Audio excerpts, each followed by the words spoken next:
Saying that Blackarachnia's spider mode is unique is, well, kind of an understatement.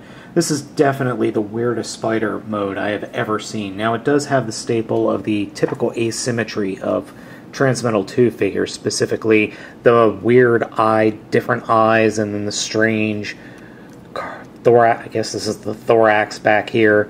But this beast mode is just all over the place. Now, you will notice that I am missing a leg on this side. I actually do have the leg, it just won't stay on, because the plastic, even though it hasn't changed any color, the plastic here has gotten to the point where I can't keep the ball joint connected with the legs. The legs are all uniform, they're all the same shape. Okay, I'm lying, they are not all the same shape. Even the legs are asymmetrical in design, so we've got different shapes on the legs. It's a very strange beast mode. And then we have these spinning bits here on the sides. No idea what these are for. They're not mentioned in the directions at all. They're just not even mentioned. It's not a very good looking beast mode. It's not bad looking, but it's definitely not one that I'm fond of. I personally hate spiders, but this one, if I ever, okay, let's put it this way. If I ever saw this spider in real life, I would go running and screaming. This thing terrifies me, alright? It just terrifies me in all the wrong ways. Plus, why would a spider be shiny and chromy? I don't know. It does have an attack gimmick where you take the mandibles, you pop them off their hinge, and then they can shoot forward like that and act as a capture claw and then zip back. But sometimes when you do that, you do have a tendency to break the figure, as you just saw me do. So, what else can this figure do? Nothing. It can't even stand because the ball joints are all too damn loose. It won't even stand upright.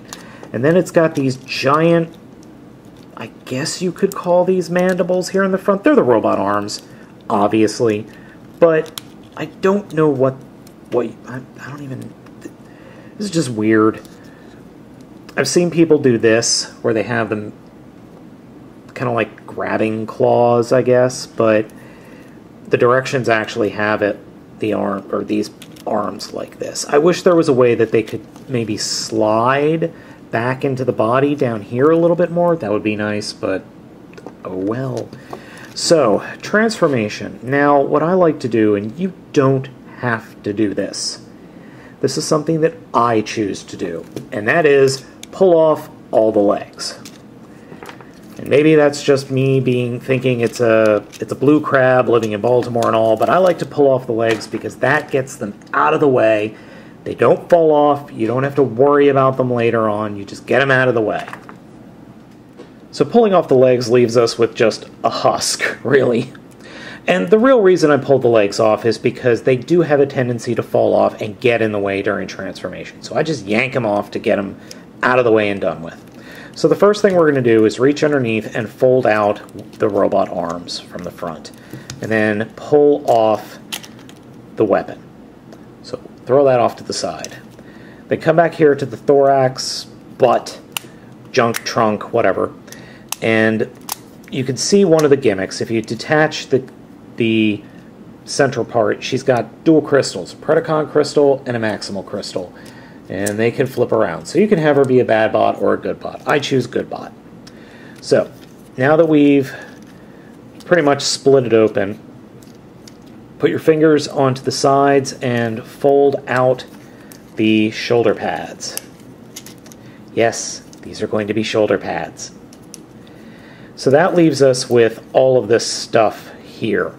So what we'll do is we'll reach inside and just kind of work it so that you can pull the legs out to the sides of the back, and then fold out the midsection, and then take the midsection and fold that back up to just under the chest. When you do that, take the bottom parts of the rear of the spider and fold them up to form giant missile thrusters. And then you can fold up the head. There we go. Now, I have seen in the directions that the head is supposed to pop up. Mine doesn't do that. So now that we've got the legs and the head, we could go ahead and put the legs down and take the entire front of the spider and fold it up so that it snaps into place under what would be her armpits. And here, and oh, just get the arms in place. There we go. Give me just a second to fix this. So here we have her properly transformed. Now I do have to cop that I made a few errors while transforming her. Transforming her? Transforming her. The first error was the chest plate and the head. They actually were slid up way too high, so I had to force them down onto the rest of the body. That was an error on my part. The other error is, as you can see here on the back, I have the hinges going up into the backpack before I had it sticking straight down towards the knees. That was definitely an error. And obviously I forgot to deploy the legs and flip them out. So you could do a lot of things with the legs. You could pose them pointing up, pointing down, pointing every which way. But whatever you do, just be wary that no matter what you do, getting her to stand is difficult. So we'll start with the poseability. First off, the head is on a swivel so it can move back and forth. Shoulder is a ball joint, elbow ball joint, and then there's a hinge here for the pincer. There is articulation here in the hip, which I will talk about here in a second.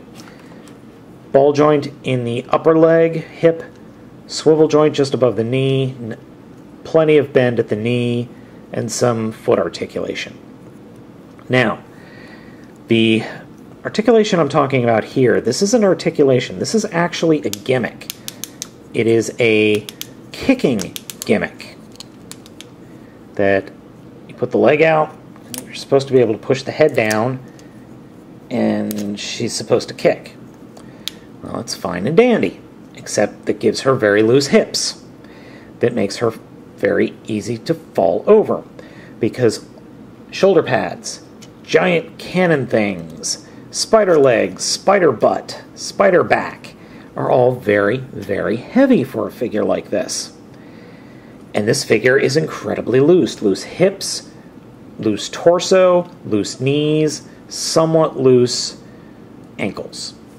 So that makes getting this thing to stand up a challenge. This is where the parts in the bug legs in the back come into play. So if I can get one to sit right here, let's see. I was kind of able to get one to stay on the other side. That was the problem. That was the problem side. So what I do is I will straighten these out and create little holders for her. Yes, that is incredibly stupid, I know, but it's the only way I've been able to get her to stand, because I've actually had her on the shelf and I will walk by and she'll just fall off. Now, her weapon can fit in the plug right here. I'm not going to put it because you already saw it, so that's all it does. So, is this figure any good? No! No, it isn't! In fact, this figure's a piece of crap! Does it look good? That's a different question. I don't think it looks bad. It could use some more paint apps here in the black, and maybe a little bit more on the face to give the face a better definition. Now, I'm not saying the face is bad, it just could use some more definition.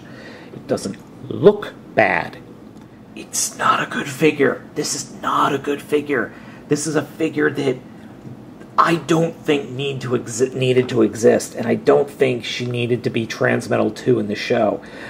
I kind of get the plot point of why she became a Transmetal 2, but I don't think she needed to be. Now, there's a big difference between this toy and this character model from the show. Notice the difference in bulk.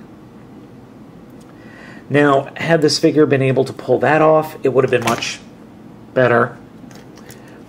But this is not a good figure in either mode. This is a full pass. Just pass. Don't even bother. This is a piece of crap. Don't bother.